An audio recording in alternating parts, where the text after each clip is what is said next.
Hello, my dear students. How are you? Welcome to the social science lecture. Myself Tosif sir. जैसा कि आप सभी लोग जानते हैं कि हम पिछले लेक्चर के अंदर पहुंचे थे rise of British rule in India के अंदर social impact of the company rule. हमने पिछले लेक्चर के अंदर इकोनॉमिक इम्पैक्ट, आर्थिक असर कंपनी की क्या हुई, मजदूर बेहाल थे, किसान बेहाल थे, व्यापारी जो थे वो कर्जदार बन गए थे, डेप्टर्स, ये सारी इकोनॉमिक इम्पैक्ट कंपनी की हुई, उसके बारे में हमने जानकारी ली। आज के लेक्चर में सामाजिक असर क्या क्या हुई उसके बारे में हम डिटेल में इंफॉर्मेशन लेंगे। तो आइए चलिए शुरू करते हैं।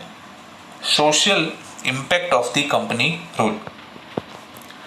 During the British administration, the spirit of freedom of speech and thought developed among people due to the development of newspaper. British administration, वहीवट गुजराती में જેને કહેવાય શાસન, जिसको हिंदी में कहते हैं, और एडमिनिस्ट्रेशन इंग्लिश में। ब्रिटिश एडमिनिस्ट्रेशन के टाइम पे लोगों की एक बोलने की और अपने विचारों को व्यक्त करने की स्वतंत्रता थी, वो लोगों के अंदर विकसित हुई थी because of this thing, newspapers यानी कि अखबार शुरू होने के बाद लोग अपने विचार और अपनी जो वाणी थी यानी कि स्पीच थी उसकी फ्रीडम महसूस करने लगे कि हमारी आवाज भी कहीं सुनी जाती है। In the Indian society, certain wrong social customs, rights and rituals were prevalent during this time. Bharat की सामाजिक व्यवस्था जो थी ब्रिटिशरों के टाइम पे, उस टाइम के अंदर कई सारे ऐसे क्रूर नियम थे, रीति रिवाज थे कि जिसको तोड़ना और जिसको बंद करना बहुत जरूरी था। जैसे कि sati system, female infanticide, child marriage etcetera. Sati system, sati व्यवस्था के अंदर कैसी आयोजन था कि कोई एक स्त्री की जिसका पति जो है वो गुजर जाए किसी भी रीजन की वजह से, तो फिर जो औरत है, जो उसकी बीवी है, उसको भी उसके पीछे गुजर जाना होता था, मतलब उसको भी जला दिया जाता था।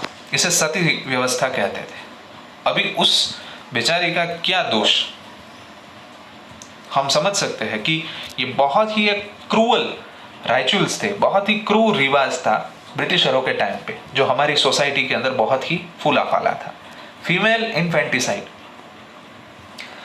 बाल मृत्यु, अगर बच्ची का जन्म होता था, लड़की का जन्म हो कोई घर में, तो उसे दूध पीती करने का रिवाज था। जैसे कि अभी भी हमारी सामाजिक व्यवस्था के अंदर कई कई जगहों पे देखने में मिलता है कि लड़की का जन्म हो तो वहां पे लोग ज़्यादातर खुश नहीं होते, क्योंकि लड़की का ब्याह करना होता है, उसके बाद उसको पैसे देना, ये सारी चीज़ें उसको, मतलब एक देखो सिस्टम ये है हमारी सोसाइटी के अंदर कि लड़की को जितना भी पढ़ाओ लिखाओ जॉब करवाओ, लेकिन वो दूसरे घर की अमानत गिनी जाती है, तो उसके पीछे जितना भी खर्च हो वो अपने माँ बाप को कुछ काम में नहीं आता। तो पहले के ज़माने की इतनी लोअर थिंकिंग थी लोगों की कि अगर लड़की का जन्म होता था तो उसको दूध पीती करते थे। दूध पीती कैसे, मतलब लड़की का जन्म हुआ, मालूम चला, तो एक बड़ा सा वेसल होता था कि जिसके अंदर दूध भरा हुआ होता था, उसके अंदर उस लड़की को डुबो दिया जाता था जब तक वो मर ना जाए। इसे कहते हैं फीमेल इन्फेंटिसाइड, दूध पीती करवानो रिवाज गुजराती में એને કહેવાય, जो पहले की सोसाइटी में बहुत ही प्रचलित था। चाइल्ड मैरिज, बाल विवाह, छोटे छोटे बच्चों के ब्याह करवाए दिए जाते थे। तो इस राइचुअल्स को खत्म करना बड़ा जरूरी था। आगे बढ़ते हैं। Raja Ram Mohan Roy, Durgaram Mehta, Behram ji Malabari etcetera were the stalwarts whose role was instrumental in getting the laws passed with the help of Britishers. Stalwarts का मतलब तभी के समय के समाज सुधारक थे राजा राम मोहन रॉय, दुर्गाराम मेहता और बहराम जी मलबारी, कि जिन्होंने ब्रिटिशरों की मदद से इस क्रूअल राइचुअल्स को बंद करवाया। As the administrative framework in India was anglicized, there was a demand for people with knowledge of English Bharat के अंदर की शासन व्यवस्था जो थी वो अंग्रेजों की थी। एंग्लिसाइज्ड का मतलब होता है कि अंग्रेजीकरण था शासन व्यवस्था का। तो अभी जाहिर सी बात है कि लोगों की डिमांड जो रहेगी, क्योंकि देश चलाने के लिए लोग चाहिए और लोग जो थे वो तो अंग्रेज चला रहे थे, तो अंग्रेजों को भी जरूरत पड़ती थी। तो ज्यादातर ब्रिटिशर्स थोड़ी ना ले आएंगे सभी ब्रिटेन से। तो इसलिए भारतीय लोगों को भी रिक्रूट करते थे, लेकिन ऐसे लोगों को रिक्रूट करते थे कि जिसको इंग्लिश आती हो, क्योंकि अंग्रेज पूरा एडमिनिस्ट्रेशन किस में चलाते थे? इंग्लिश में। So the necessary of the English language knowledge is must at the time of Britishers. English education began to be imparted in India due to Lord Macaulay's endeavors. Lord Macaulay को English education का पिता माना जाता है कि जिसने भारत में English education की शुरुआत की। समझ में आया सभी को? As recommended by Charles Wood, universities were established in Mumbai, Madras and Kolkata. तभी के टाइम के जो लॉर्ड थे चार्ल्स वुड, उनके इनिशिएटिव के द्वारा विश्वविद्यालय स्थापित किए गए मुंबई, मद्रास और कोलकाता के अंदर।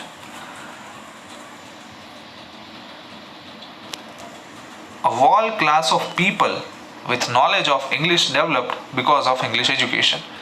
एक पूरा का पूरा वर्ग स्थापित हुआ, पूरा क्लास जनरेट हुआ कि जिसको इंग्लिश आती हो, इंग्लिश का ज्ञान जिसको हो, because of English education.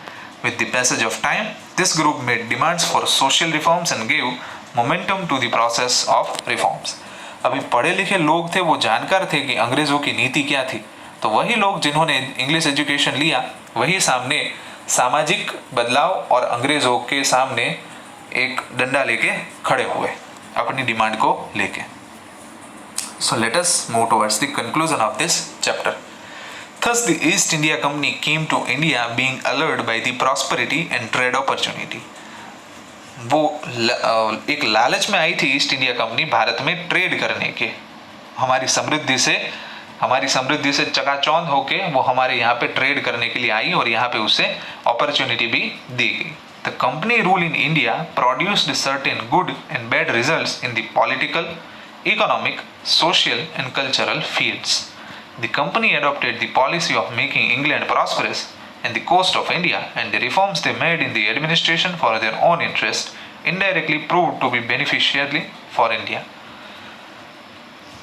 Indirectly अंग्रेजों का शासन या कंपनी का शासन जो था, उन्होंने जो पॉलिसी अपनाई, इससे हुआ क्या कि इंग्लैंड जो है वो समृद्ध बना भारत के खर्चे पे, और जो यहाँ पे चेंजेस हुए उसकी वजह से भारत के सोशल स्ट्रक्चर को काफी फायदा मिला। तो ये कॉन्स और प्रोज थे, मतलब एडवांटेज और डिसएडवांटेज कंपनी के रूल के। तो इस चैप्टर में हमने जाना कि कैसे अंग्रेज आए, दूसरी प्रजा भी, यूरोपियन कंट्रीज भी आई, लेकिन अंग्रेज जो है, ब्रिटिशर्स जो है, they were very successful. First they are getting their power in trade and then after they gain their power in ruling. So this is the end of this chapter.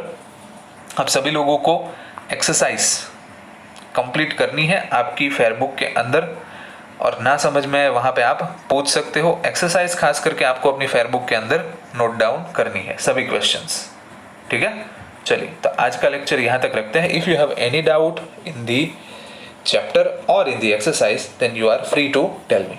Thank you my dear students.